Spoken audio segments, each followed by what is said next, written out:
Olá, nessa aula vamos falar de sinais e a relação entre os domínios do tempo e domínio da frequência, que a gente aqui utiliza aí a série de Fourier, a transformada de Fourier para obter, a partir dos dados no tempo.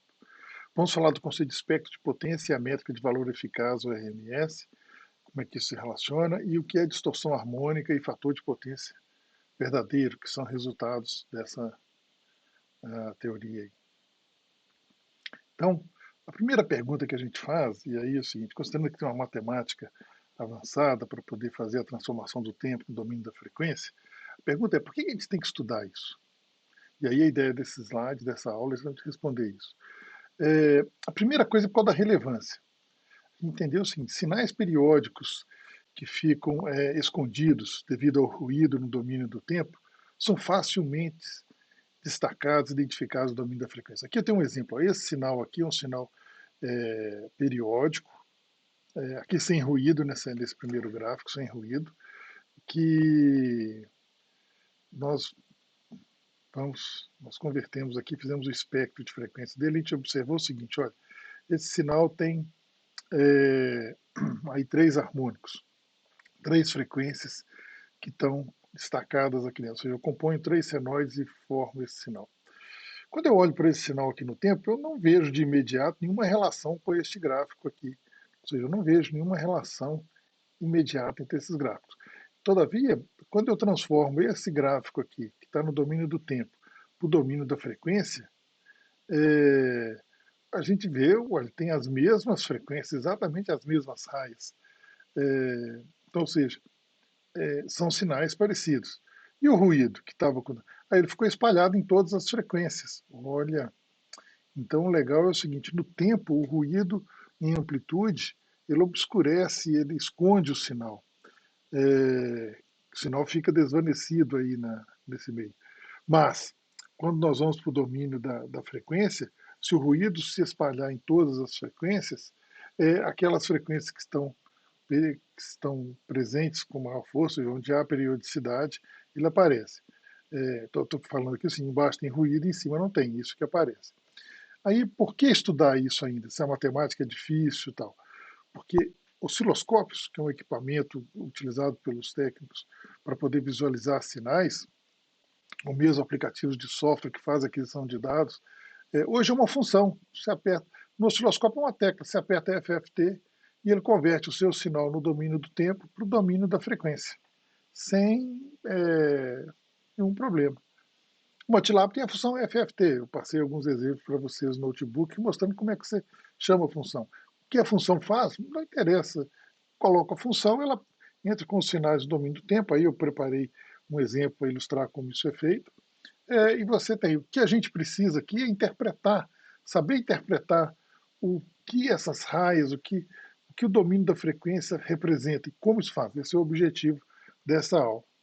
E a outra coisa é que no domínio da frequência aparece algo interessante. A gente consegue descrever como que a energia se distribui em frequência. Ou seja, onde tem mais energia. Então, por exemplo, pensando na fala humana. A fala humana tem a maior concentração de energia na frequência de 440 Hz, que é o que a gente chama de Lá. Por isso que em música, em escala musical, o Lá é a música de referência, porque as pessoas falam em torno do Lá. As mulheres tendem a utilizar harmônicos de maior frequência e os homens de menor frequência.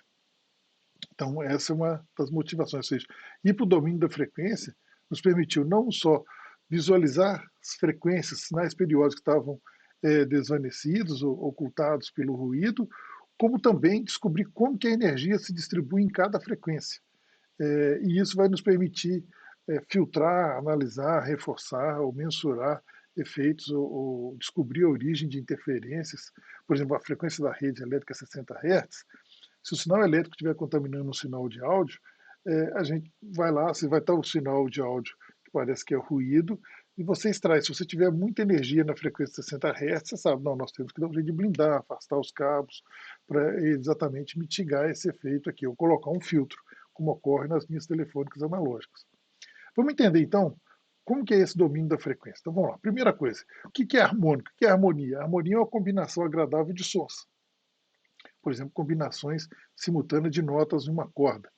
Então aqui tem, por exemplo, aqui um violino, e o violino a gente consegue identificar dois pontos em que as cordas estão fixas, não é isso? Aqui nessa ponto e nesse ponto aqui, ó, as cordas estão fixas, então quando a gente passa a vareta aqui para tocar o violino, ele vai produzir uma onda sonora, que aqui tem essa componente, peguei uma das ondas, um dos tipos de notas produzidas pelo violino, e a gente vai perceber o seguinte, como a corda está presa nesse ponto, aqui na crista, ou no cavalete, né, e aqui no extremo do ajuste das cordas, somente múltiplos da frequência fundamental vão existir, vão conseguir vibrar aqui. E é isso que a gente chama de harmônicos. São múltiplos inteiros da frequência, porque nós estamos com as cordas amarradas nesses extremos. Aqui eu desvaneci aqui a imagem do violino para destacar aqui o seguinte, essa curva aqui resulta da soma ponto a ponto dessas várias frequências que vão somar aqui para poder nos dar aí esse valor, essa onda cinza que está mais aí grossa, essa linha grossa que está desenhada. Como é que a gente faz isso? Eu coloquei aqui um exemplo para mostrar usando os dois primeiros harmônicos. Então, eu peguei a fundamental, é uma senoide. Como é que eu vou representar no domínio da frequência? Eu vou pegar a frequência, então eu pego o período, o inverso do período me dá a frequência. Então aqui eu vou marcar F1 e o pico, literalmente esse pico aqui, se esse valor aqui é A1, eu venho aqui e desenho uma raia, uma barra de amplitude A1. Aqui eu tenho o segundo harmônico. Então eu tenho aqui uma frequência F2, que é o dobro de F1, duas vezes F1. Eu pego a amplitude A2 e eu desenho uma barrinha na frequência F2, amplitude A2. E assim sucessivamente. Aqui eu pego o terceiro harmônico, o desenho aqui, você vê que a amplitude dele é pequena, e a gente, depois, quando a gente compor esse sinal, nós vamos somar no tempo ponto a ponto. Então aqui a gente soma as amostras para obter esse sinal. Então eu vou pegar esse ponto aqui, vou somar com esse, vou somar com esse aqui, e aí nós vamos obter esse ponto aqui. Ó. Então a gente vai fazendo isso ponto a ponto. Na frequência é fácil, porque com as frequências não estão superpostas, eu vou somar a energia, né, isso simplesmente em cada raia que ele está aí. Então essa é a ideia. Observe o seguinte, aqui eu fiz 3, se a gente continuar somando os outros harmônicos, esse sinal vai ter esse formato aqui no final. Tem um exemplo mais à frente nas aulas, dos slides que eu mostro exatamente isso. Vamos ver um outro efeito aqui, geralmente clássico, que a gente chama de uma onda quadrada. O que é uma onda quadrada? Aqui eu vou voltar aqui, só para disparar. Na hora que a gente faz a transição, o que eu fiz é o seguinte, tem aqui um GIF animado, ele começa uma onda quadrada com a primeira fundamental, aí aqui vão aparecendo, cada hora que ele vai introduzindo um harmônico, então ele vai somando as senoides. Aqui, para você ter uma ideia do código que é usado para gerar esse sinal aproximado aqui, né, isso, ou seja, ele é uma soma de componentes N. Cada componente N tem multiplicado por 4 sobre π, mas tem uma amplitude 1 sobre N, seno de N vezes a frequência. E esse N é só ímpar, 1, 3, 5 e assim por diante. Se você somar essas componentes, você vai obter aqui uma onda quadrada que resulta aí dessa composição desses sinais. Então a gente fala, aqui eu peguei os dois primeiros harmônicos, ou seja, o primeiro harmônico e o terceiro, porque o segundo não está presente, é amplitude zero.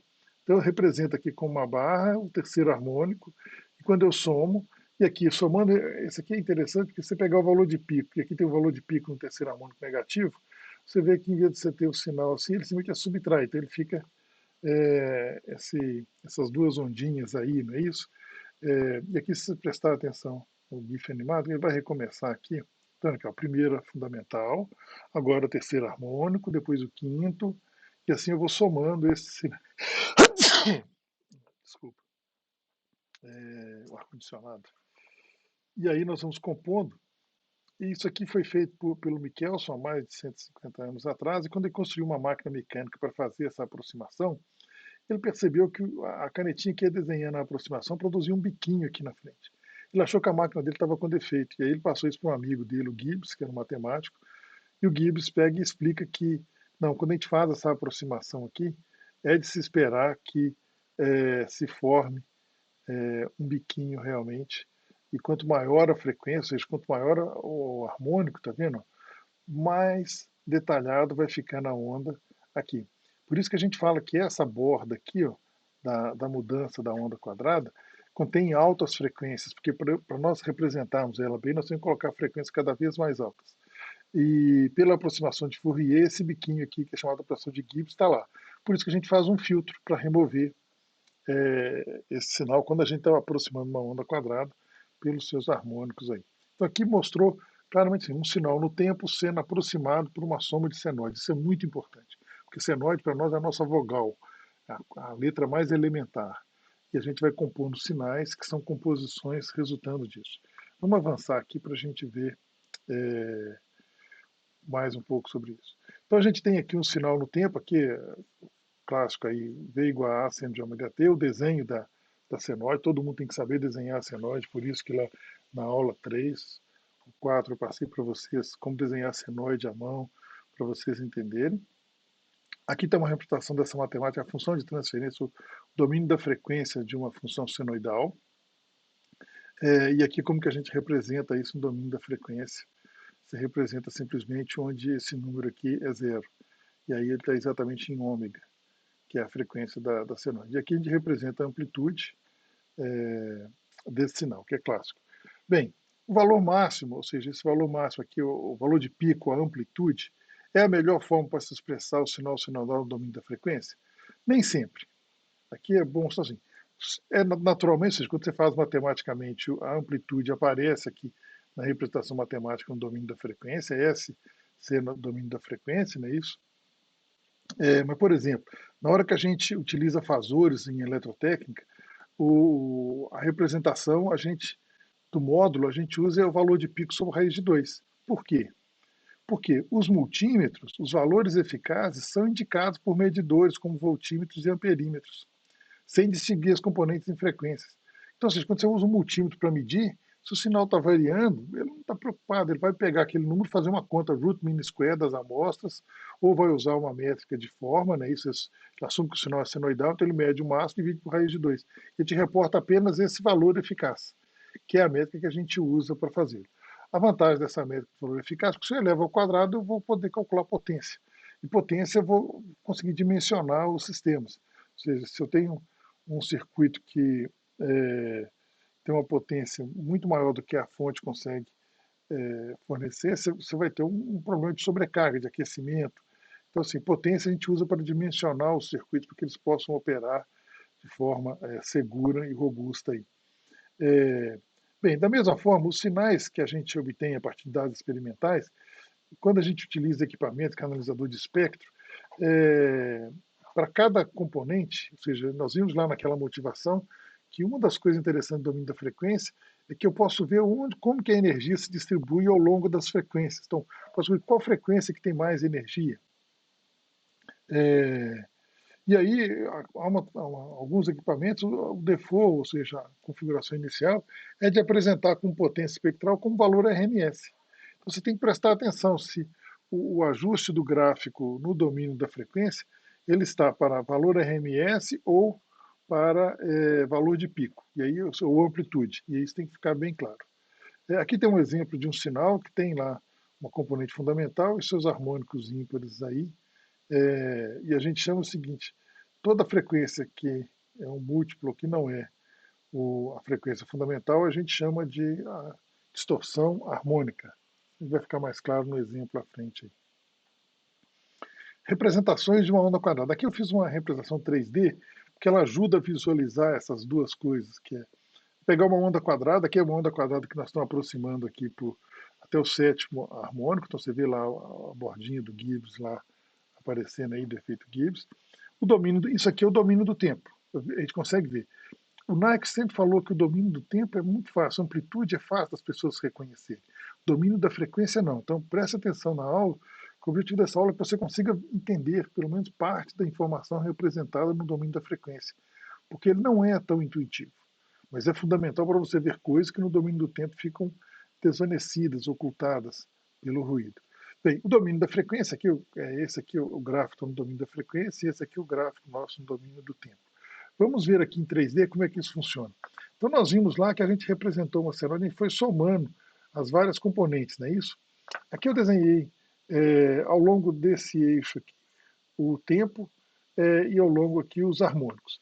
Então, se a gente olhar para a senoide fundamental, ou seja, a amplitude é 1 seno de ômega t. Se eu projetar aqui, ou seja, se eu pegar esse sinal e comprimi-lo, refleti-lo lá naquele plano ao fundo aqui à esquerda, eu vou refletir o quê? Simplesmente isso aqui é o primeiro harmônico, que é a frequência fundamental, e a amplitude dele. A amplitude dele. O segundo harmônico está projetando como zero, o terceiro como um terço, o quarto como zero, o quinto como um quinto, o sexto como zero, o sétimo como um sétimo. E se nós somarmos, se a gente comprimir esses sinais nessa direção aqui, ou seja, se eu for somando isso aqui, ponto a ponto no tempo, nós vamos obter a forma de onda aproximada da onda quadrada, aqui até o sétimo harmônico lá. Então aqui a gente vê o seguinte, essa visão aqui me dá o domínio do tempo, essa visão nessa direção me dá o domínio da frequência. E aí aqui o alerta aí, só para lembrar, acho que nem sempre a gente coloca amplitude, a gente coloca, é comum também colocar o valor RMS. Como eu tenho, cada raio é uma frequência específica, então vocês concordam comigo com o seguinte, basta pegar esse valor aqui e dividir por raiz de 2, ou seja, o valor RMS aí, ele nada mais é do que o valor de pico dividido por raiz de 2, que é a fórmula que todo mundo aí está já sabe de cor aí, salteando. Vamos avançar aqui para ver o seguinte. A gente pegar um sinal senoidal, passar no analisador de espectro, o que o analisador de espectro faz? Ele converte o sinal do tempo no domínio do tempo no domínio da frequência. No osciloscópio é apertar a tecla FFT. Então, essa aula faz parte, você saiba aqui. Como é que eu visualizo no osciloscópio? Os osciloscópios digitais hoje, todos têm essa funcionalidade, praticamente todos. Você aperta uma tecla e ele converte o domínio do tempo no domínio da frequência. Então, é para entender que não está escrito lá assim, domínio da frequência, está escrito FFT. Você tem que saber que FFT, Fast Fourier Transform, é a técnica que vai lá. Então, se eu colocar uma senoide, você já sabe que se a senoide for pura, você vai ver apenas a frequência dela, então a F1, e o valor de pico aqui, ou RMS, dependendo do que você ajustar. Vamos assumir a amplitude. Se a gente pegar uma onda quadrada, nós vimos que uma onda quadrada é aproximada por harmônicos ímpares, né? Ou seja, os harmônicos pares é sempre zero, que vão caindo em proporção inversa à ordem do harmônico, então 1 sobre n. Agora o interessante é, se nós pegarmos uma senoide, pegar da rede elétrica, por exemplo, a gente divide lá, coloca na faixa de 0 a 5 volts e vamos medir aí com o módulo microcontrolador. O módulo microcontrolador tem um conversor analógico para digital, ele converte uma variável analógica em digital. Como? Ele faz amostras desse sinal, amostras, está mostrando o sinal em intervalos regulares. Em geral, o medidor de energia faz isso com intervalos de 1 milissegundo. Bem, e como é que ele faz com o sinal que está no meio do caminho? Ele simplesmente faz aqui embaixo. Se a gente pegar esse sinal que foi amostrado pelo ADC e usar um conversor digital, voltar ele para o mundo analógico e for plotar, for desenhar, o que a gente vai ver é o seguinte: no intervalo entre as medidas, o que ele faz é manter a última medida válida constante. Então, eu vou dar um zoom aqui, assim, ele simplesmente aproxima por valores integrais. Então, se eu pego uma senoide, amostro ela em intervalos, por exemplo, de 1 milissegundo, um sinal de 60 Hz da rede, por exemplo. Depois eu converto o digital para analógico, para desenhar de novo na tela de um osciloscópio, nós vamos ver uma onda que ela é uma onda que tem formato senoidal na sua fundamental, não é isso? Mas tem um serrilhado. A gente sabe que um serrilhado produz harmônico, que é onda quadrada. Então, ó, quando a gente pegar esse sinal e passar nos outros espectros, nós vamos ver isso aqui. Ó. Nós vamos ver a maior parte da energia em torno da fundamental, que é a senoide que a gente quer ver, e nós vamos inevitavelmente ver sinais em várias outras frequências devido a essa amostragem. Essas frequências que não é a fundamental, que não estão presentes aqui, é o que a gente chama de distorção harmônica, porque ela distorce, a onda era suave e agora ela ficou serrilhada com em degraus aí. A gente chama essas frequências que estão representando esse serrilhado de distorção harmônica. Essa é a ideia aí. Vamos ver aqui um exemplo com coisas reais aí. Aqui eu coloquei a foto das engrenagens, por exemplo, típicas de um motor, de um veículo a combustão. Então, sem engrenagens, têm sons, estão girando, cada engrenagem tem diâmetro diferente.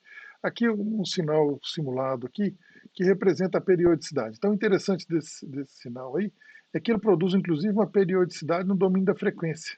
Então, ele tem frequências que aparecem em raios que tem a ver com a frequência de giro do motor, ao ponto morto, lá, por exemplo, ponto morto 800 rotações por minuto, e elas vão se repetir ao longo do espectro aí. Aqui uma coisa interessante, se eu colocar um microfone para gravar o barulho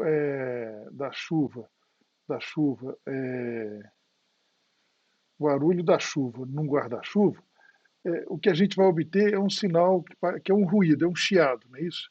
Esse barulho. O interessante é que no domínio do tempo, ele parece com um ruído branco. E no domínio da frequência, por que a gente vê que é domínio branco? Porque a gente observa que quase todas as frequências estão presentes com mais ou menos a mesma amplitude. Então a gente fala que o barulho da chuva num guarda-chuva é um sinal com características de ruído branco. E isso é usado em coisas mais inusitadas. Por exemplo, na Inglaterra, isso foi usado num sinal de ambulância. Ambulância e corpo de bombeiros e carro de polícia têm sons repetitivos, né, isso que são características de reconhecer. Mas um problema clássico é que quando você tem cidades que têm praças e você tem engarrafamento no acesso a essas praças, quando vem uma ambulância, você tem dificuldade de saber de que lado que a ambulância está vindo, porque o sinal dela é periódico, ele vai refletindo, parece que ela está vindo de todos os lados. E aí um engenheiro inglês resolveu intercalar o som da ambulância, algo assim, uau, uau, uau, uau, uau, uau, shh, uau, uau, uau, uau, uau, uau, shh. E aí o que acontece com esse chiado, que era uma parcela de ruído branco? Com o ruído branco, as pessoas conseguem nos veículos identificar a trajetória de onde está vindo a ambulância, e aí consegue abrir e deixar o veículo, espaço para o veículo avançar na rota de emergência aí. É, vamos lá. E aqui nós temos um sinal que é uma batida numa bigorna, fazendo aí a forja de um metal. Na hora que você dá uma pancada, você tem um impulso. E esse impulso é amortecido aí ao longo do tempo. Quando a gente faz o espectro de potência desse sinal, ou seja, a gente vê quais são as frequências aqui, a gente também vê que tem energia em várias frequências. Então a gente vê o seguinte, quando você tem um sistema que ele tem engrenagens que produz sons periódicos, a gente vê que a energia se distribui com periodicidade na frequência também, em raias distintas, que está associado com o diâmetro das engrenagens e a velocidade de giro.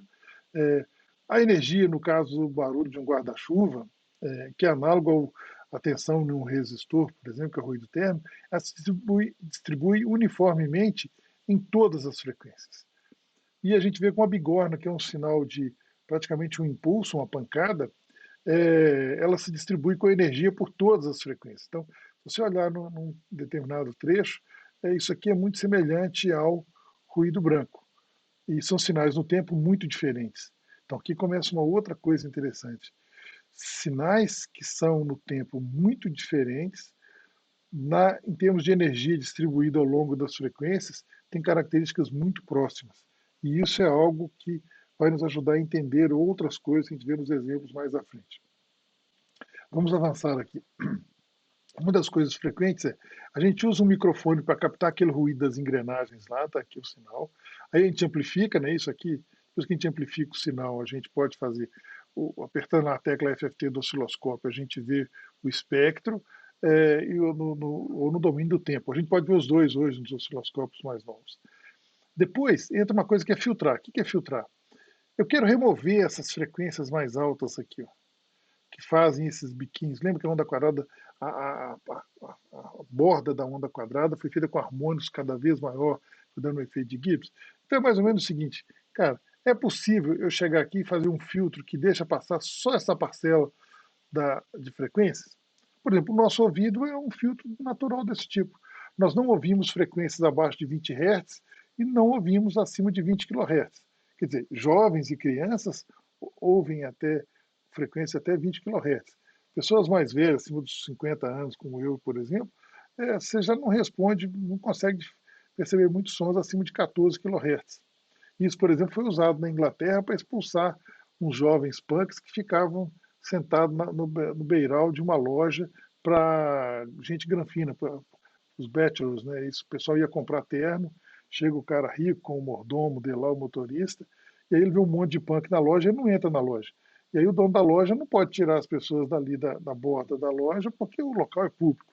Aí ele contratou um engenheiro para espantar os jovens da porta da loja dele que estavam incomodando, assim, constrangendo os clientes de irem lá.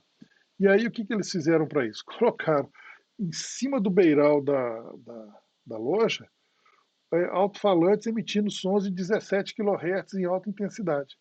Então os jovens sentavam lá, o jovem escuta. O senhor de idade que vai comprar o terno lá, não. Desde que ele não leve o filho dele, menor de idade, junto com ele. Então, assim, os vendedores também da loja, todos mais velhos. Então, ou seja, os punks fugiram da porta daquela loja porque tinha um ruído que incomodava profundamente.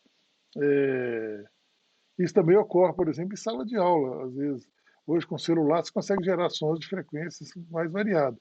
Aí, se o aluno quiser atrapalhar a aula, ele gera um sinal de 17 kHz. O professor, se for com mais de 40 anos, não vai ouvir, mas os colegas vão todos ficar incomodados.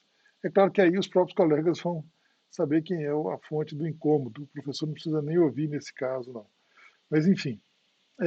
Então, ou seja, é possível fazer um circuito que é um filtro passa-faixa? É.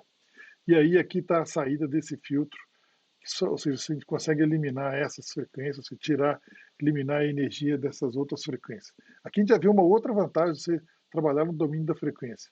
No domínio do tempo, quando esse sinal passa por um filtro, a gente vê que é o seguinte, ele está atenuando essas variações mais bruscas aqui, né? Isso, olha só.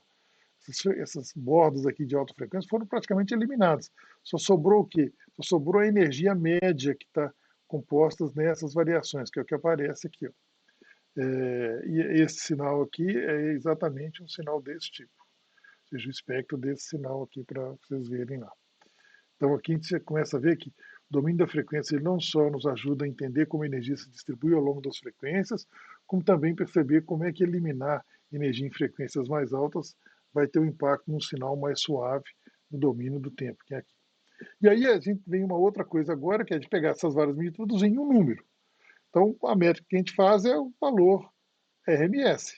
Então, como que é? Eu pego várias medidas aqui, eu sei que a energia das medidas é a energia do sinal, pelo teorema da identidade de energia. Como é que a energia do eu pego as medidas, elevo ao quadrado, então vou falar que eu tenho energia, faço o valor médio delas, somo e divido por m e tiro a raiz. Root mean square. Então, eu paro aqui para fazer uma coisa, um apelo a vocês, é o seguinte. Se eu te der 100 medidas, como é que você obtém valor eficaz dessas medidas? Você literalmente pensa como em inglês. Root mean square. Então, você eleva as medidas ao quadrado, extrai a média dessa variável ao quadrado, então você vai somar todos e dividir, e depois tira a raiz quadrada. Não tem como você esquecer. Como é que calcula o desvio padrão? Desvio padrão é uma métrica de valor RMS ou valor eficaz, só que em vez de dividir por M, eu divido pelo número de intervalos. Simples. Aí você dividir por M, o valor vai dar bem próximo, não preocupa não. O importante é você saber que você não precisa abrir livro nenhum para descobrir como é que calcula o valor RMS ou o desvio padrão de uma variável. Lembrando que, no caso de desvio padrão, você tem que subtrair a média. Como aqui o sinal de áudio já estava com média zero, isso. Então, esse valor aqui pode ser entendido como o valor, ele é o valor eficaz do RMS, mas também é o desvio padrão desse sinal depois de filtrado aqui. E uma outra métrica que interessa, aí lembrando lá principalmente em áudio, e no caso dos equipamentos lá de bisturis de alta frequência, é a métrica de fator de crista. Fator de crista é o quê? Eu quero pegar o valor máximo e dividir pela energia, que é o valor RMS desse sinal. Então aqui eu estou mostrando, depois que você calcula o valor RMS, você pega o valor máximo e divide por esse valor RMS, aí você tem o seu fator de crista. O fator de crista é uma medida de quão extremos são os picos. Então, ou seja, se eu pegar o fator de crista desse sinal antes de filtrar e depois de filtrado, obviamente nós vamos ter um fator de crista depois de filtrado menor. Essa é a ideia aí da gente usar essas métricas e entender o que elas representam. Abordagem de circuitos e sistemas. Agora nós aprendemos olhar para um sinal do ponto de vista da estatística dele, como histograma, representá-lo como média, desvio padrão, com algumas métricas como fator de crista, por exemplo. E a gente, o tempo todo, independente da variável se é tensão ou corrente, a gente chamou isso de potência. O quadrado tem a ver com energia ou potência.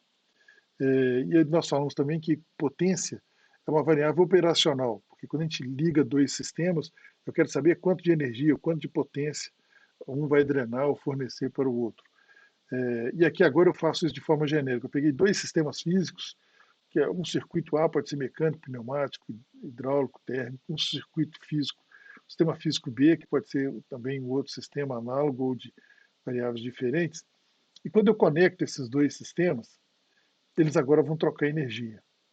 Então eu começo a dizer que os sistemas A e B vão se conhecer, pode ser de variados tipos. Eles se conhecerão, ou seja, um perceberá a presença do outro, se eles trocarem energia ou potência, que é ou informação entre eles, não é isso? Note bem, são necessárias duas variáveis para representar a energia.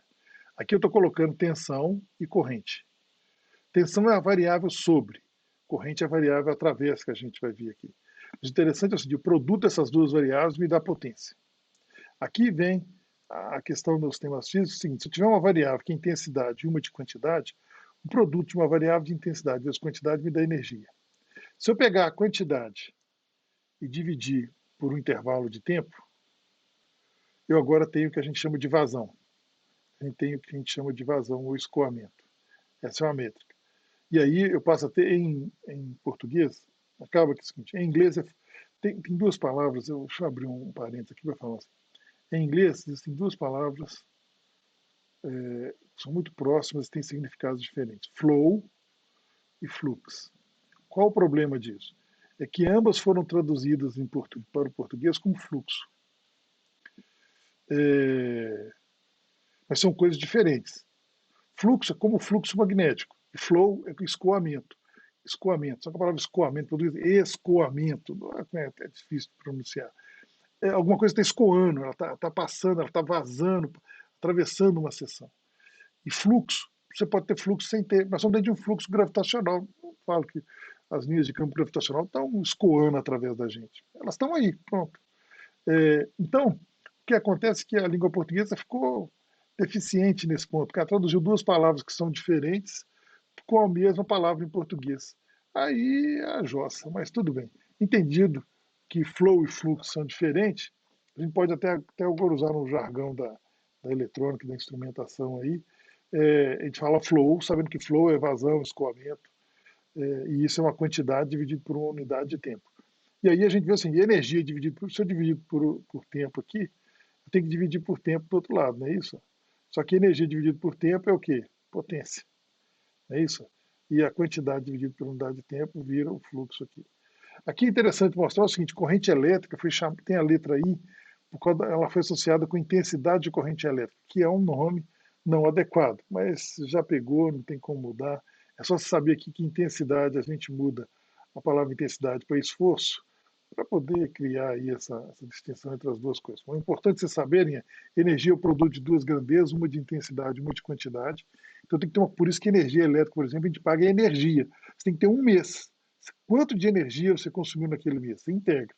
Por exemplo, na Europa, se paga a conta de luz da Inglaterra, por exemplo, a cada 3 meses. Você não ficar pagando uma quantia pequena. No Brasil, que é caro, né? Então você tem que pagar todo mês ali a energia para não acumular. Mas você tem um intervalo de tempo conhecido para isso. Bem, potência, então, é energia por tempo, né? Joule por segundo me dá o watt. Aí tem que lembrar as unidades aí também. Eu coloco isso aqui para vocês. Lembra que a pronúncia recomendada para a unidade de energia é Joule, que vem lá do James Prescott Joule. É isso. Eu peço para evitar o Joule aí, que é coisa de caipira americano, que é uma praga no Brasil. Mas quando você sai para o mundo civilizado, inclusive nos Estados Unidos, a maior parte pronuncia-se Joule, que é muito mais próximo da grafia francesa, sobrenome de origem francesa. O Prescott Joule era inglês, mas sobrenome de origem francesa. E a energia é watt, é símbolo aí. Então, energia é a capacidade de realizar trabalho, a coisa que vocês mais aprenderam aí, e potência é a variação da energia em um período, em um intervalo de tempo. Lembrando aqui que a variável de esforço é uma variável que a gente chama de sobre, porque ela fica sobre dois pontos. Então ninguém fala uma corrente sobre, ninguém fala uma tensão através, você fala uma tensão, uma voltagem sobre um componente. E o fluxo ou a variável de escoamento é que é a variável que a gente chama de atravesso, porque ela atravessa o sistema. Então, guarda bem aí o seguinte, ninguém fala que tem uma tensão, uma voltagem através de um componente. Não, ela está sobre um componente. É preciso ter esse rigor aí ao descrever e até pensar. Aqui entra uma outra coisa interessante em sistemas físicos, é a questão a gente poder fazer analogias entre sistemas físicos. E aqui a gente, para fazer essa analogia, a gente usa a variável que a natureza utiliza como moeda para trocar tudo, que é potência ou energia. Então, potência ou energia, potência é esforço vezes fluxo. Então, vamos olhar aqui, se o sistema é elétrico, qual que é a variável que a gente associa com intensidade? Voltagem. Qual que é a variável que é um fluxo, uma vazão? Corrente elétrica, com a quantidade de carga elétrica dividido por tempo. Corrente elétrica. Então, as unidades volt vezes ampere vai me dar o watt. Se o sistema for mecânico de rotação, a gente tem a velocidade angular, que é radiano por segundo, radiano dimensional, então aqui é 1 sobre segundo. E nós temos torque, torque é newton-metro. Então, radiano por segundo vezes newton-metro vai me dar joule, joule por segundo me dá watt, que é a potência. É isso? É bom fazer análise dimensional, até como exercício para vocês lembrarem dessas coisas. Mecânica de translação. Você tem velocidade, que é metro por segundo, velocidade linear, e a força, que é Newton. Então, Newton metro joule, joule por segundo, watt. Então, se eu estou no movimento de deslocamento linear, eu vou falar força vezes velocidade, isso me dá energia. Se eu estou no movimento de giro, eu vou falar torque vezes velocidade angular. No sistema hidráulico, nós temos pressão, que é Newton por metro quadrado, vezes vazão, que é metro cúbico por segundo. Então, metro quadrado com metro cúbico corta, né? Isso cancela aqui, fica Newton metro joule por segundo. E é interessante também olhar que assim, a característica de um sistema que independe da variável que está nos terminais dela, se a gente pega um sistema e a gente quer fazer um modelo para ele. Então, se o sistema é elétrico, eu vou olhar voltagem e corrente, não é isso? É o que a gente viu lá no início. E impedância é a variação da voltagem pela variação da corrente. E a admitância é o inverso. No sistema mecânico, é definido como rigidez, que é a constante elástica lá de uma mola, por exemplo, como a variação do torque pela variação do ângulo, ou a variação da força pela variação do deslocamento, que a gente tem de rigidez, ou stiffness, em inglês. E o inverso da rigidez é o compliance, ou a compliance em português.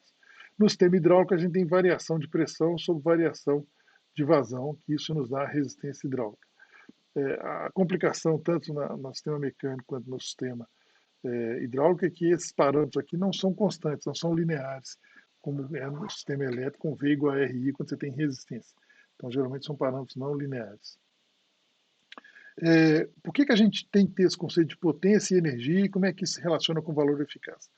Potência, toda vez que eu tenho um sinal que ele é periódico, ou seja, eu não sei onde ele termina, se eu for falar de energia, a energia vai ser infinita ou indeterminada, porque eu não sei quando o sinal termina. Então, a gente marca um período, que é alguma coisa que se repete. E nesse período, eu agora consigo falar da energia que está contida em um período. E a energia de um período dividido pelo período é o que a gente chama de potência. Por isso que a energia é dividida por tempo.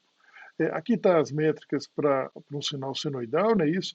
Assumindo que uma resistência é igual a 1 ohm, sem peso de generalidade, nós vamos ver que a potência é V2 sobre R, V2 sobre 1, não é isso? E a integral disso aí, quer dizer, a soma das energias aqui, vamos pensar que a gente tem várias amostras, não é isso? Eu posso aproximar aquela integral por um somatório. Então, desde que eu some ao quadrado. Se a gente tiver um sinal senoidal e pegar o número inteiro de período, matematicamente é fácil mostrar que isso equivale a pegar o valor de pico desse sinal senoidal e dividir por raiz de 2. Então, por isso que todo mundo, nos livros todos, ficam falando, valor eficaz é valor de pico sobre raiz de 2. Isso se for um sinal senoidal e você estiver considerando o número inteiro de períodos, ou múltiplos períodos, de forma que uma fração do período não vai afetar o seu cálculo dessa forma. Quando a gente tem sinais, por exemplo, componentes como num capacitor ou no indutor, eu não falo de potência, eu falo de energia, porque um capacitor, você imagina um capacitor como uma caixa d'água, só que para carga elétrica. Você coloca uma quantidade lá, ela fica armazenada. Então você fala em energia, numa bateria, você fala de energia da bateria. Que você tem. Por que você fala em energia?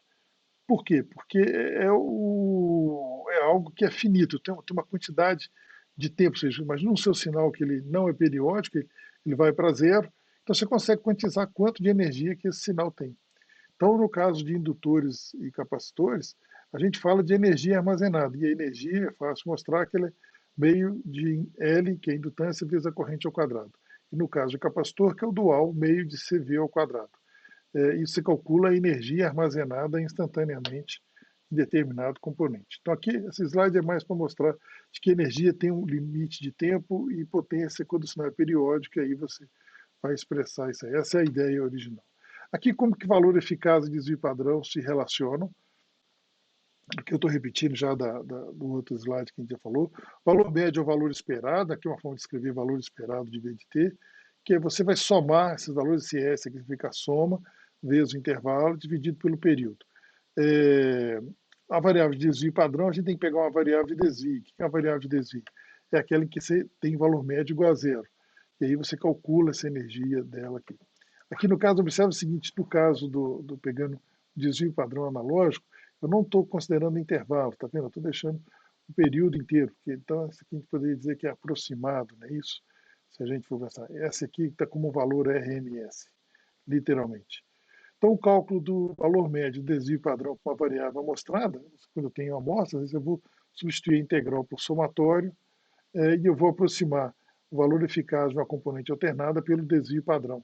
A diferença está exatamente aqui que eu divido pelos intervalos. Quando o número de pontos aumenta, essa diferença é desprezível. O importante disso é de falar o seguinte: você pode aprender que valor eficaz é valor de pico sobre raiz de 2. Isso é extremamente restrito, só para o sinal senoidal com o número inteiro de períodos. E você pode aprender que é o seguinte: olha, valor eficaz é root mean squared. Falou exatamente como calcula. Você tem que saber que se você vai ter amostras, você vai pegar a energia das amostras igual a energia do sinal. E desvio padrão, embora tenha origem na estatística, eu lembrei lá do Gallup, onde que você tem essas as aplicações, é uma métrica de valor eficaz também, para a variável de desvio, ou seja, aquela desvio padrão é uma variável que é a componente alternada do seu sinal. E isso te ajuda a entender que você pode usar um multímetro para aproximar, para estimar o seu valor de desvio padrão aí. Eu vou colocar exercícios para vocês verem essa coisa aí. Aqui eu coloco um exemplo, que é uma bancada que nós construímos num projeto que a gente desenvolveu, em parceria com colegas lá da Escola de Engenharia. Essa bancada está no laboratório da de eletrônica de potência da Escola de Engenharia. Aqui nós temos um acelerômetro. Essa bancada é um motor e uma carga, e a gente quer medir vibração, ou seja, quando essa carga está desbalanceada, esses discos permitem a gente desbalancear, então a gente mede vibração. Se amplifica esse sinal, tem os sistemas de condicionamento. Aqui é uma imagem de uma turbina, um técnico fazendo calibração de proxímetros, que também é utilizado para fazer análise espectral, como é que você tem, quais são as frequências que estão presentes quando uma turbina está girando, porque se tiver muita energia em determinadas frequências, são frequências de ressonância da estrutura, a estrutura pode entrar em colapso, ela trinca, quebra tudo. Então você tem que fazer um monitoramento constante, ostensivo dessas máquinas giratórias. Por quê? Para que as frequências de ressonância da estrutura não tenham muita energia. Então, volto lá naquele início. Por que eu vou olhar para o domínio da frequência? Porque no domínio da frequência eu vejo onde que a energia se distribui em qual frequência. E conhecendo quais são as frequências críticas numa estrutura, eu tenho que evitar que qualquer máquina girante ou que produza ou frequências repetidamente, periodicamente, seja, máquinas giratórias, por exemplo, que elas produzam energia naquelas frequências que colocam em risco a integridade estrutural da usina ou da instalação. Então é importante fazer isso. E quem faz esse monitoramento são técnicos. Então o técnico, ele não é uma opção dele saber, ele tem que saber interpretar, ele precisa saber da matemática, ele tem que saber usar o equipamento para medir e interpretar o que é o domínio da frequência. E aí as normas vão falar qual é a energia, por exemplo, no caso de uma turbina, você expressa a vibração em milímetros por segundo, que é a velocidade, porque você pega a aceleração, que seria a vibração em si, e você integra ela, então você pega a aceleração integrada, você traduz em velocidade. Porque aí você pega a energia que está nas frequências mais baixas, que são as mais críticas para uma estrutura de concreto, por exemplo, uma usina. E aí você olha para esses parâmetros dentro da norma, eles têm que estar dentro de uma faixa, por exemplo, 10 milímetros por segundo de vibração, você tem que ir lá olhar o que está acontecendo, se desbalanceou, quebrou alguma coisa, porque se ficar por muito tempo, compromete a integridade estrutural de uma usina, de uma barragem, por exemplo. Aqui é o seguinte, como é que eu pego esse sinal, então, de vibração, um acelerômetro? Eu amplifico, e aí, antigamente, os analisadores de espectro, aqui eu coloquei para poder visualizar o que isso fazia. Em vez de fazer Fourier, transformar de Fourier, que o equipamento era basicamente uma série de filtros que eram filtros passa-faixa, que deixavam passar só uma faixa. E depois pegava essa faixa e passava num circuito aqui, um diodo com um filtro passa-baixo, um detetor de pico. Por quê? O diodo, se você tem um sinal alternado chegando nele, ele só conduz a parte positiva, não é isso? Então, depois do diodo aqui, o que a gente tinha no sinal retificado. E aí, esse sinal aqui, o capacitor vai se carregar com valor de pico. Então, se você tem um sinal que está assim, chegando num circuito desse, com um resistor comparado com o capacitor se carrega com valor de pico e depois descarrega um pouquinho, carrega de novo, de forma que o valor que está sendo medido aqui, ele tende a ser o quê? Só o valor de pico, praticamente. E aí, você sabe, o valor de pico, você pode montar um gráfico, você divide ele por raiz de 2, é um ganho que você coloca no amplificador depois aqui, e aí você faz um seletor, ou seja, quando ele estiver na posição F1, você desenha o valor de pico que ele está fazendo aqui, ou a métrica que você produziu nessa região, e quando você muda a chave para a posição 2, você desenha a barra 2, e esses eram equipamentos, o FMG tinha um desses na escola de engenharia, que o professor não deixava a gente chegar nem perto é, do equipamento. Tão receoso que ele era, porque era caríssimo o equipamento. Hoje em dia, qualquer osciloscópio faz isso aqui utilizando o algoritmo da FFT de forma digital.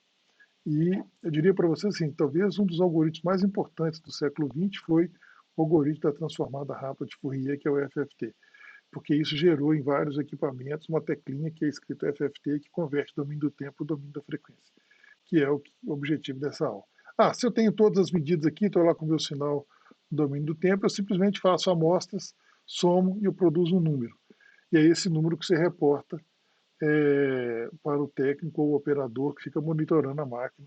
Você usa o sistema de automação que fica monitorando a faixa de valores eficazes para o sinal de vibração determina a usina. Se ultrapassar um valor, você gera um alarme, alguém tem que ir olhar ou desligar a máquina para evitar que ela se quebre.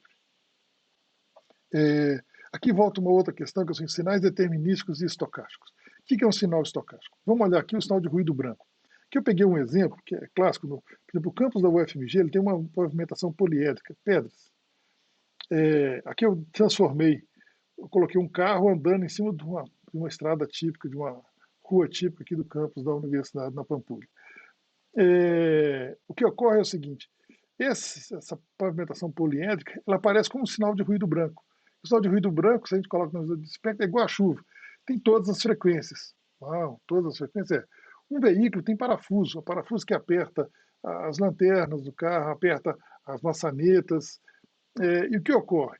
Se você trafega com um carro por uma pista que tem tipo a pavimentação poliédrica constantemente, diariamente, você está colocando energia em todas as frequências, inclusive a de ressonância da porca, da maçaneta, dos parafusos lá no motor, e isso vai bambeando, e uma hora cai e quebra.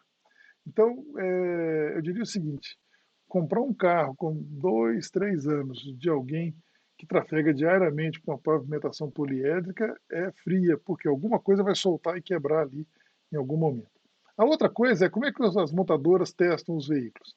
Elas trafegam com o carro lá cerca de 10 mil quilômetros em asfalto, terra e pavimentação poliédrica para testar o veículo, depois desmontam e fazem tudo. Eu vou mostrar mais à frente aqui. Mas elas também pegam esse veículo e fazem ele trafegar em cima de uma lombadazinha, que é o que eles chamam de impulso unitário.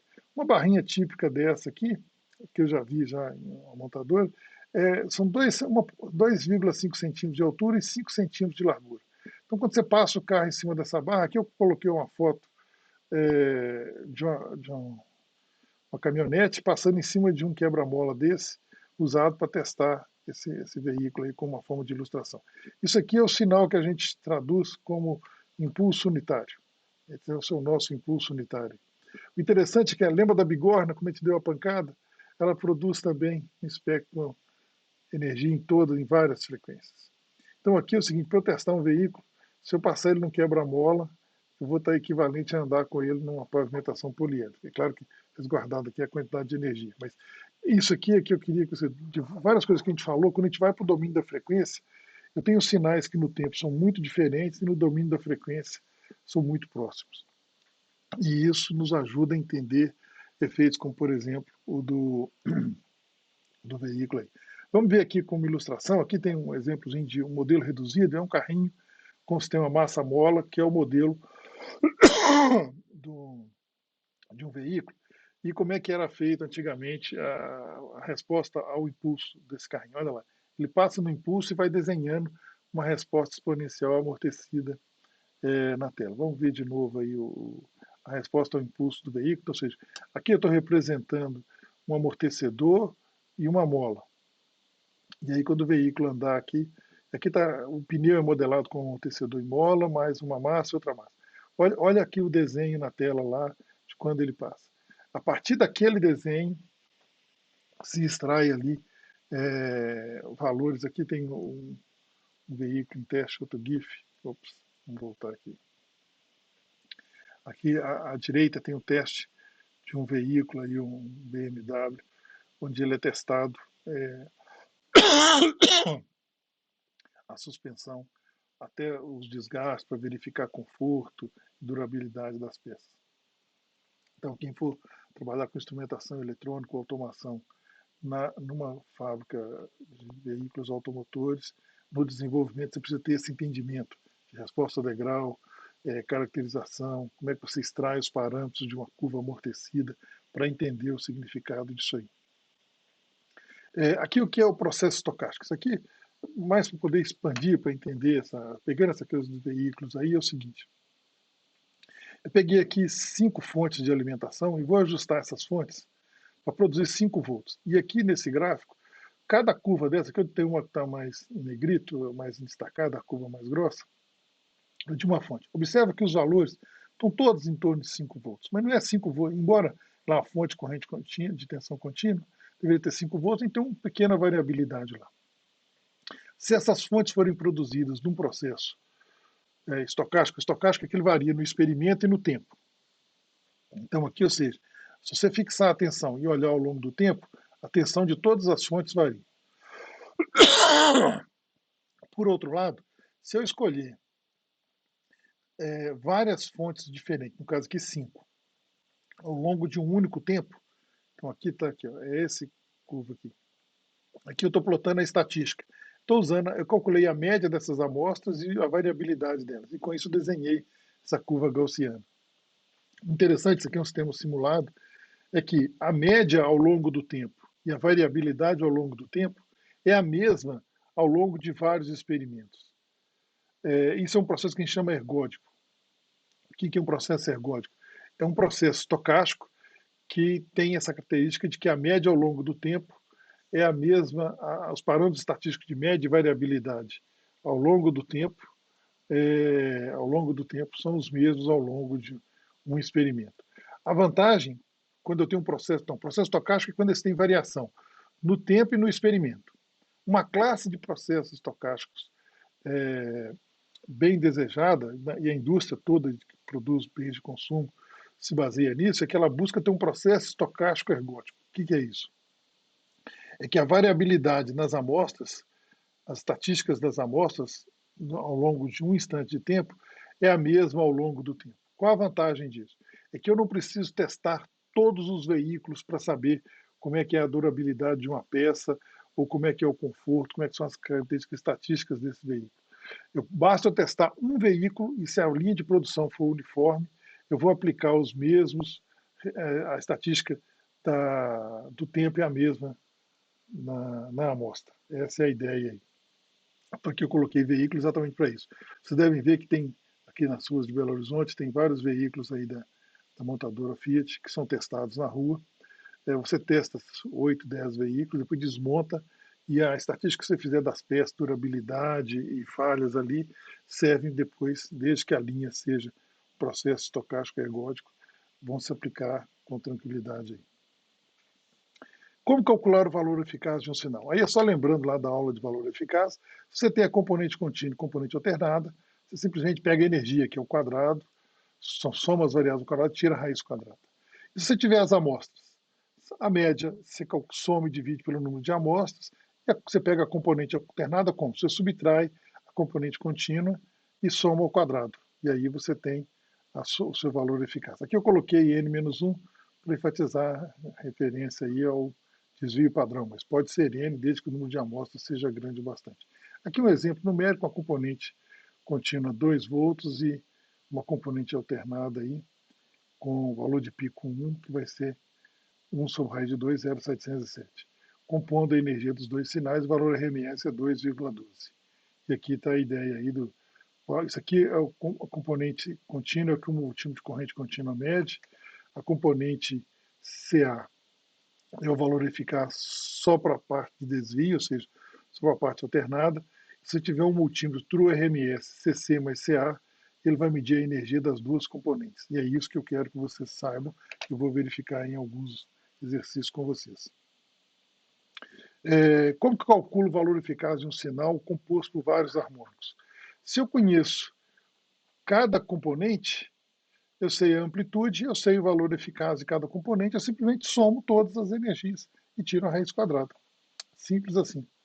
Para ter o valor eficaz de cada componente, é só pegar o valor de pico dela e dividir por raiz de 2. Então, ou seja, uma vez que você entendeu a ideia, você sabe que uma senoide, números inteiros de período, o valor eficaz dela é igual ao valor de pico sobre raiz de 2. Se tiver mais de um harmônico, você pega a energia de cada frequência. E como é que é a energia? O valor eficaz ao quadrado, para poder exatamente fazer essa relação aí.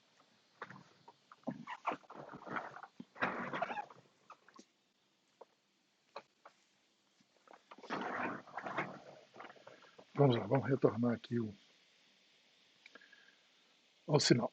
Aqui eu faço um exemplo, eu vou construir um sinal a partir das componentes contínua e das harmônicas. A componente contínua é 1, e aqui eu coloquei as várias componentes aí deste sinal para ser usado. Aqui eu desenhei cada componente contínua, primeiro harmônico, terceiro harmônico, quinto harmônico. Aqui o espectro desses sinais. Quando a gente compõe, a gente literalmente soma esses sinais. Né? Então, eu estou somando esse sinal, somando ponto a ponto, tá, gente?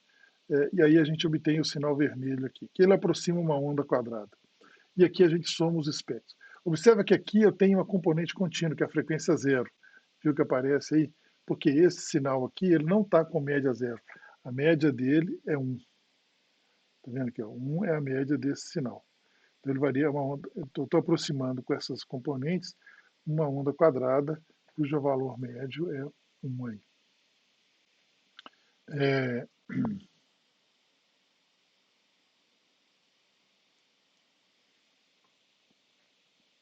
Aqui eu mostro um outro exemplo, também a decomposição de harmônicos de um sinal.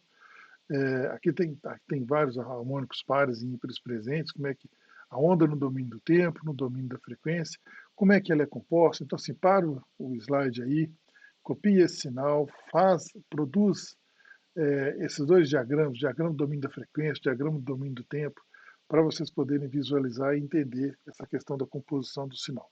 O objetivo do exemplo é exatamente isso. Aqui eu coloquei um pequeno detalhe, sem complicar, é o seguinte, eu escolhi uma componente desse sinal negativo. Observa que a componente 6, ela está exatamente com, eu vou dar um zoom aqui para ver. Está vendo que ó, todos os sinais começam positivo, positivo, só a componente 6 está começando negativo, quer dizer, a fase mostra o sinal.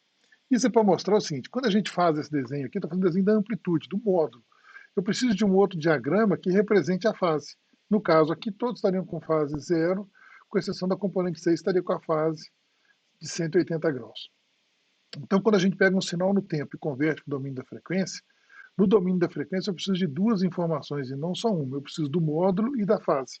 Por isso que a gente usa variável complexa para representar. Aqui é só para destacar isso, para chamar a atenção o porquê dessa coisa. Não vamos complicar aí nesse momento. Aqui eu peguei um violino, e aí tem aí na internet, tem lá nas referências o site.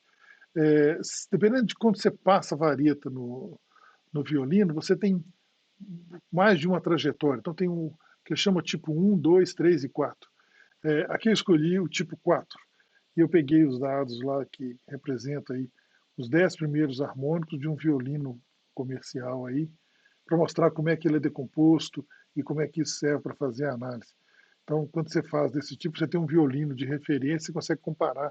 Você está produzindo vários violinos, se eles estão com a ergodicidade lá, ou seja, você testa um violino e você faz por amostra vários violinos que você está produzindo para ver se eles estão com a mesma qualidade de som. Aí você usa. Então, relembrando aqui, por que estudar domínio da frequência? Sinais aparentemente diferentes têm espectros com raias iguais. O ruído fica espalhado na frequência, então por isso que no domínio da frequência a gente consegue ver essa coisa de ruído espalhado, tem a ver com ruído branco e tudo mais. Sem ruído fica muito fácil. Os osciloscópios e outro equipamento de visualização com analisadores de espectro, que são dedicados para a análise do domínio da frequência, tem uma função FFT embutida.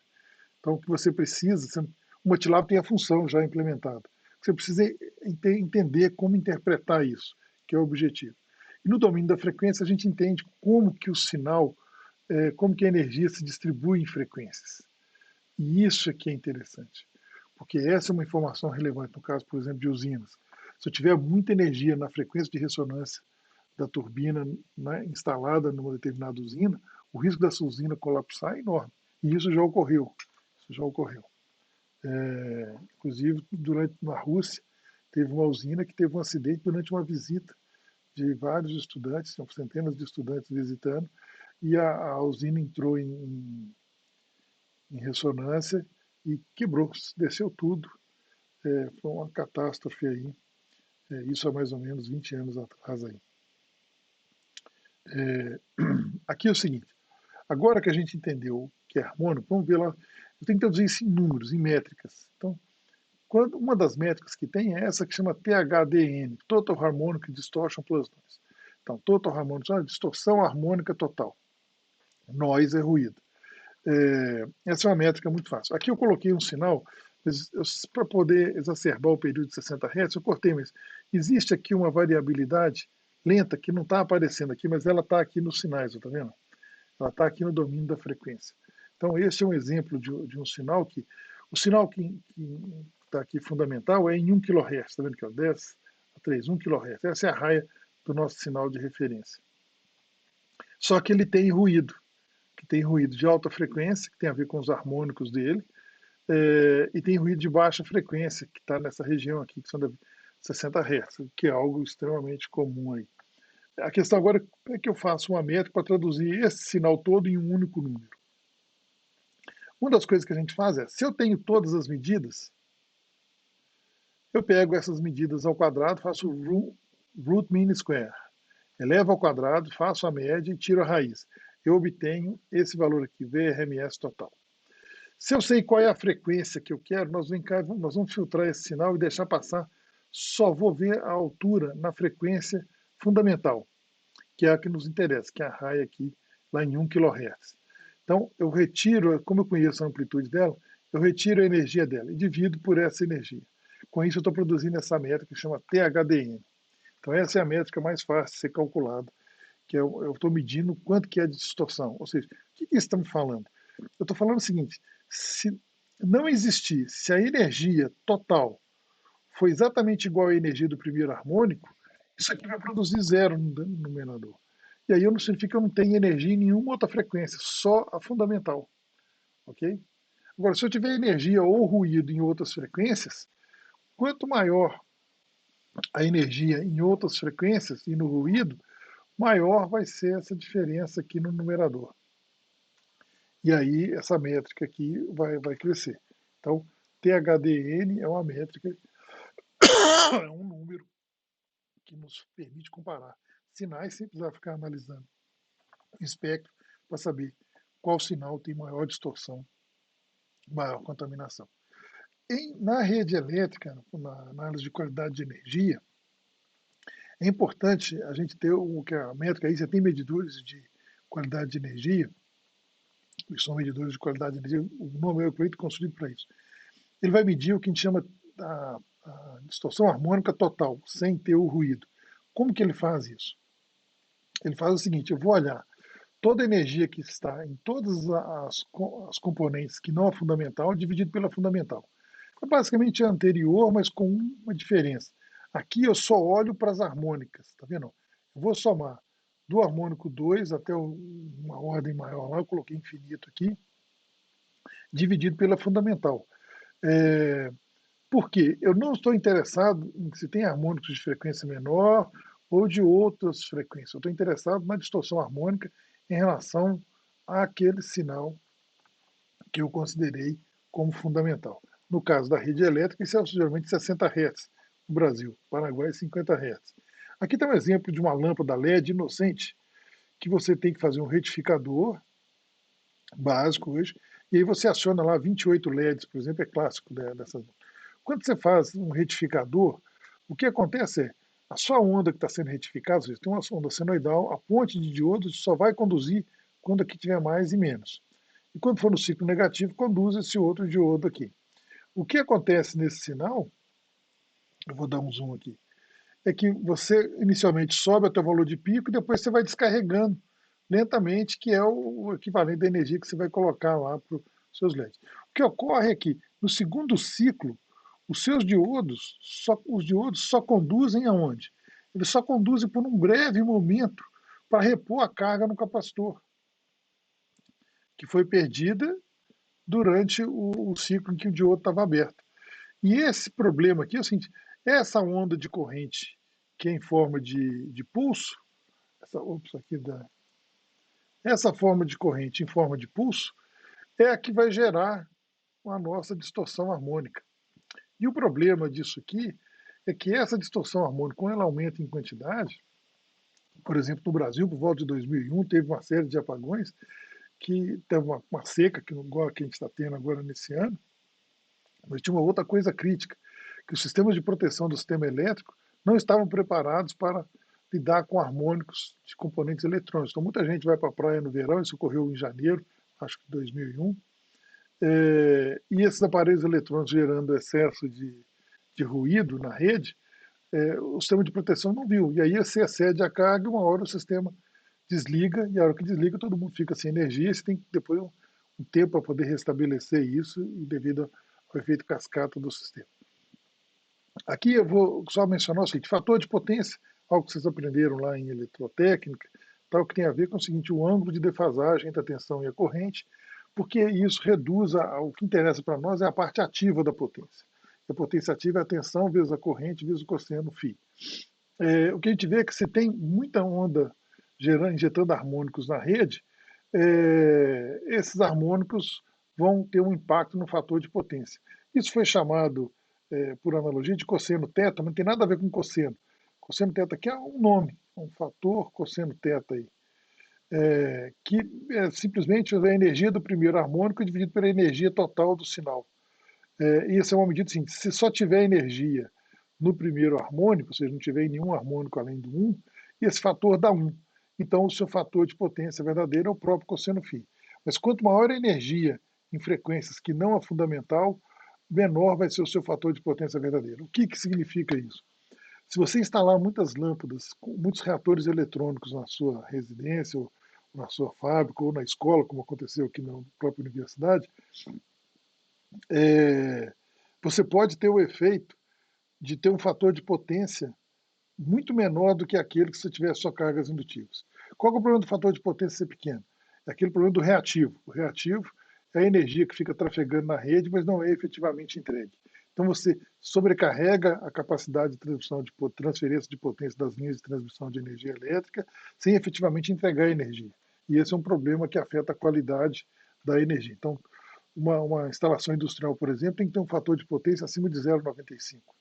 Por quê? Como ela consome grande potência, se o fator de potência dela diminuir, ela vai estar sobrecarregando a linha sem pagar por isso.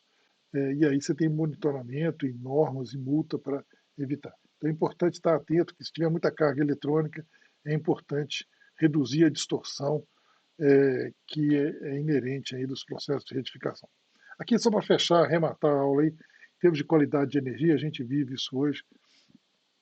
Energia elétrica ideal é que é fornecida de forma de onda senoidal, amplitude e frequência dentro de faixas previstas em norma, mais ou menos 2% aí. O termo qualidade de energia se refere à adequação ou compatibilidade da energia elétrica fornecida com a a voltagem e a frequência que foi estabelecido, no caso aqui no Brasil, em 60 Hz, e a voltagem em alguma região do Sudeste, 127 volts, fase neutro, 220 como Brasília e outras regiões. E a ideia de você ter um rendimento, uma carga única, com baixas perdas. Aí. Essa qualidade da energia ela tem dois pontos de vista, da concessionária e do usuário. A concessionária quer te fornecer a melhor energia continuada, com frequência, voltagem em forma de onda, como previsto na norma. E o consumidor, ele quer ter que a carga dele seja robusta, mesmo se a promessa da concessionária não seja atendida. Se estiver harmônicos na linha, ele quer que a carga dele, ou seja, o ventilador ainda gire com velocidade constante, quando ele quiser lá. A variação da voltagem é a variável comumente monitorada para medir a qualidade da energia, embora potência e corrente são também mensurados e medidos aí. Os parâmetros usados comumente para avaliar a qualidade da energia é continuidade de fornecimento, flutuações na amplitude da voltagem. Se tiver flutuações muito grandes, você pode ter queima de equipamentos, transientes de voltagem e de corrente elétrica, quando você tem, por exemplo, descarga atmosférica, se a linha não está protegida, você vai ter variação muito brusca disso. E o conteúdo de harmônicos nessas variáveis, que tem a ver com as cargas não lineares, como retificadores eletrônicos e tudo mais, que hoje é uma coisa praticamente ubíqua aí. Ubíqua, assim, que está em todo lugar. Os fatores de desvio da qualidade. A variação da voltagem, de pico ou RMS. Por exemplo, se vai ter um jogo no Mineirão, eu não sei como que está hoje, assim, se eles mudaram a iluminação para LED.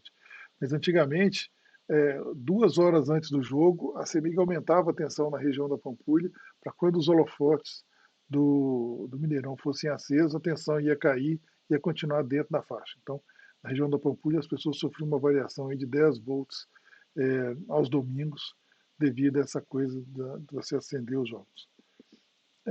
Há fundamentos sobre elevações de voltagem, que aí você tira carga, põe carga na linha, flutuações lentas de voltagem que causam cintilação nas lâmpadas, como flicker, por exemplo, variações abruptas em amplitudes e surtos, variações de frequência. Por exemplo, se as pessoas começam a ligar muito o ar-condicionado e você não tem uma usina termoelétrica que responde rápido a essa variação, até você conseguir aumentar a velocidade. Por quê? Se aumenta a carga, essa carga começa a frear a turbina. Então você precisa de aumentar a vazão de água para poder recuperar a potência gerada. É tudo torque. Lembra que eu falei de tensão vezes corrente é potência, torque vezes velocidade angular é potência. Então você tem que igualar essas duas. Se eu preciso de uma potência maior e eu não estou tendo torque, ou seja, a velocidade começa a cair, ok? Para poder compensar, ou seja, você começa a frear quase que a sua turbina lá. Uma das formas de economizar energia, por exemplo, é a usina deixar a frequência cair e a outra forma é reduzir a tensão. Então, ou seja, se você for nesses 127 volts, para forçar um racionamento, uma redução do consumo de energia, você baixa a tensão para 120. A potência varia com a tensão ao quadrado, então isso às vezes é usado aí dentro da norma. Deformações da onda senoidal, que tem a ver com harmônicos, cargas, flutuações da impedância da rede, e a distorção harmônica total é um índice comumente usado para fazer essa análise aí.